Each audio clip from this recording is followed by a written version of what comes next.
The sudden and unexpected death of Drusillus, the 13-year-old son of Claudius, struck a blow to the praetorian prefect, Lucius Aelius Sejanus. Only recently had Sejanus secured his daughter's betrothal to the boy, an arrangement that allied him with the very powerful house of Germanicus, without compromising his loyalty to Tiberius. Now, with Drusillus gone, that carefully laid foundation was crumbling. But Sejanus was no stranger to adapting in the face of setbacks. His parents, Lucius Seius Strabo and Junia Blaisa, had divorced when he was young. His mother then married Quintus Aelius Tubero, a man from a noble equestrian family of high consular standing, a family that had been well connected within Rome's political elite for nearly 4 centuries. Soon his mother gave birth to 3 more children, a half-brother named Lucius Aelius Tubero, and 2 half-sisters named Aelia Patina and Aelia Catella. Having been appointed by Caesar Augustus as one of Rome's 2 praetorian prefects, Sejanus's father, Strabo, was a man of considerable influence in his own right. But it was his mother's remarriage into the powerful Aelian family that ensured Sejanus would not be left without connections. His stepfather, Quintus Aelius Tubero, formally adopted him, changing his name from Lucius Seius Strabo to Lucius Aelius Sejanus, a name that reflected his adoption. Through Tubero, the doors of society were flung open. Sejanus attended the best parties, met the finest people, and enjoyed exclusive seating at both theatres and games. At one such party, Sejanus met Marcus Gavius Apicius, a well-respected gourmand, who was known to throw lavish feasts, where his guests could sample the most exquisite of delicacies, such as flamingo tongue, pig livers, and prawns shipped all the way from Cyrenaica. Even Tiberius, a man with a taste for the finer things in life, was known to attend dinners given by Apicius from time to time. Eventually, Sejanus married Apicius's daughter, Apicata. But the influence of his stepfather was only half of Sejanus's success. When he reached the age to be of military use to Rome, his biological father, Strabo, secured a slot for Sejanus within the elite praetorian guard. Rather than being sent to some far-flung frontier within the legions, Sejanus was hand-picked to accompany Augustus's grandson and adopted heir Gaius Caesar to the east. Gaius Caesar, a young and charismatic figure, was tasked with negotiating a peace treaty with Parthia's young king Phraataces, a critical mission for Rome's continued dominance in the east.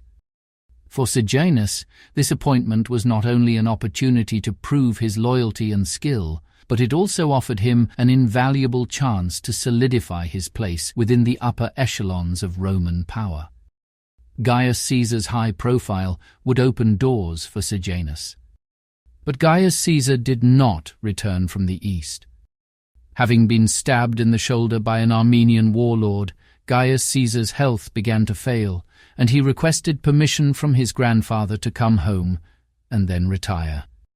But Gaius Caesar made it no further into the voyage than Lycia, where he succumbed to his illness and died. Despite this, Sejanus's standing within the Praetorian Guard remained secure for the next decade. When Augustus died and Tiberius took power, Sejanus's position was elevated further. Tiberius appointed Sejanus to share the office of praetorian prefect with his father, Strabo, who, having cemented his own place, also secured significant political influence for his son. Almost immediately, Sejanus, along with 2 cohorts of praetorian guard, accompanied Castor, Tiberius's son, to Pannonia, where he was instrumental in putting down the mutiny that had arisen. When Sejanus returned to Rome after successfully quelling the mutiny, he was given an even greater signal honor. His father's sudden promotion to prefect of Egypt left Sejanus as the sole prefect of the Praetorian Guard in Rome, a position with near absolute control over Rome's military. And Sejanus took his duty to protect Tiberius seriously, keenly listening to every agent who brought news of even the slightest attempt by the Senate to undermine Tiberius's rule. Those who whispered rumors of sedition were rewarded with a share of the properties seized during the ensuing trials for treason. Before long, there was very little in Rome that Lucius Aelius Sejanus did not hear about. With spies in every household and the unwavering support of Tiberius Caesar, Sejanus was well on his way to fulfilling the career ambitions launched by his parents. Perhaps he might even become the next Marcus Agrippa to Tiberius's Augustus. Such a noble position would greatly improve the career prospects of his own two sons, Strabo and Capito, and secure an illustrious match for his daughter Eunila. But everything changed when Germanicus died. Tiberius began to lose his grip. The legions on the Rhine, which had already mutinied once, were demanding justice for Germanicus. Agrippina, Germanicus's widow, was agitating the city into cries for Piso's head, and all fingers were pointing at Tiberius. For the first time, Sejanus saw that Tiberius was stuck. Without a trial, the Rhine legions might just march on Rome. However, with a trial, the Roman populace had already decided the verdict, and it was the only verdict they were willing to accept.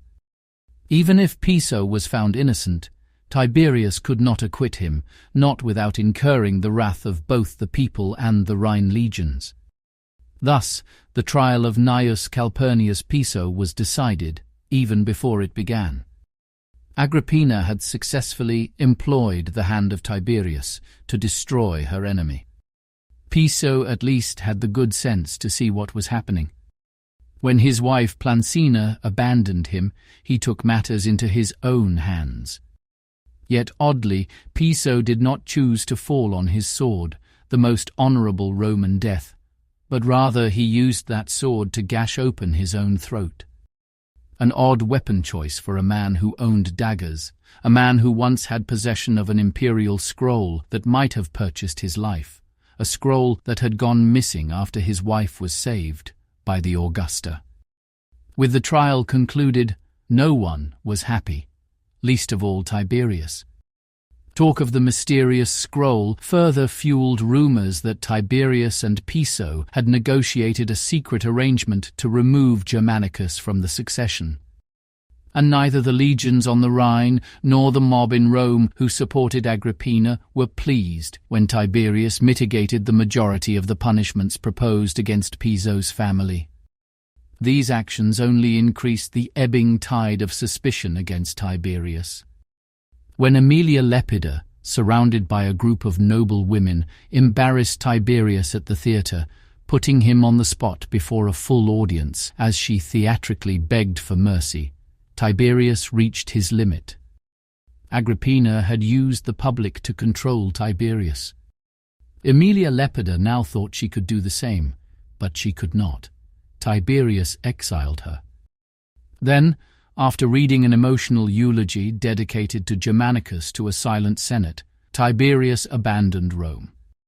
With his son, Castor, at the head of Rome's government, and Sejanus at the helm of her praetorian guard, Tiberius left for Rhodes, the island of his one-time exile, but also a place of high learning, where he could immerse himself in studies of philosophy and poetry, and leave the ugliness of Rome to itself. But Sejanus had to wonder, would he come back?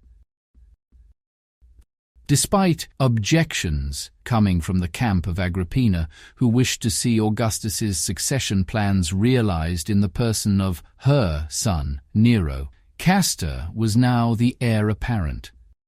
And with Tiberius in his early 60s, an age most military men did not reach, how long would it be before Castor took the reins of power and removed Sejanus from his position? Castor had already complained loudly before the Senate, questioning why a mere equestrian, a stranger, was so deeply involved in government while the emperor's own son still lived. It had been their joint trip to Pannonia that had driven the wedge between Sejanus and Castor. Castor, with his reputation for violence, drinking, and infidelity, had suddenly taken the high road. The son of Tiberius did not favour the methods Sejanus had employed in Pannonia, using his 2 cohorts of praetorians to hunt down mutinous legions, then execute the ringleaders. However, these actions, far from the slaughter that followed the Rhine mutiny under Germanicus, did fulfill Tiberius's orders, end the mutiny, and protect Castor. Now, in his second consulship, shared with his absent father, Castor presented himself as the model of dignity, fairness, and righteousness, working to secure as much senatorial support as possible. But in the city, the people's loyalty still lay with Agrippina and the house of Germanicus. As a woman, Agrippina could not lead an army, but as the widow of the treacherously slain Germanicus, she was the perfect symbol to rally a movement of resistance. Where Agrippina's gaze fell, so too did the eyes of Rome, and with them the loyalty of the Rhine legions. When Claudius, Germanicus's brother, proposed a betrothal between his son Drusillus and Sejanus's daughter Eunilla, Sejanus had no choice but to agree. The betrothal not only aligned him with the still powerful house of Germanicus, but also signalled a potential alliance between the Praetorian Guard and the legions on the Rhine, an alliance crucial to Tiberius's security, especially with rebellion brewing in Gaul. Julius Sacrovir, a wealthy noble from the Aedui tribe, had joined forces with Julius Floris, leader of the Treveri tribe. Together, Sacrovir and Floris, both from families sponsored by Julius Caesar during his conquest of Gaul, spearheaded a revolt against Rome, driven by their opposition to the suppression of Gaul's Druidic religious practices and the exploitation of Gaul's wealth by corrupt Senate-appointed magistrates. The Rhine legions, already dissatisfied with the trial of Gnaeus Calpurnius Piso, might easily be swayed into joining Gaul's rebellion, making the threat to Rome and to Tiberius all the greater. However, by publicly demonstrating that the praetorians stood with the house of Germanicus, the Rhine legions would be less likely to join with Gaul. But then, not many days after the betrothal between the two families was announced, Drusillus was found dead in the peristyle garden of Claudius's home. The boy, known for tossing food into the air and catching it in his mouth, was found asphyxiated, a pear slice lodged deep in his throat. The official report stated that Claudius's son had accidentally choked himself to death. But Sejanus had to wonder. There were many who would object to the marriage of a mere equestrian girl to a patrician boy of the imperial Claudian family. And still, there was no word on when Tiberius would return to Rome. Finally, fate intervened. Every year the spring thaw brought with it sickness and plague, and while it was often the poor who suffered the worst during the springs, noble households were not immune. Both Castor and one of his twin sons, Germanicus Gemellus, fell deathly ill. With both father and son laying at death's door, Sejanus wrote to Tiberius on the island of Rhodes. Now, the father of the nation would have to return to Rome.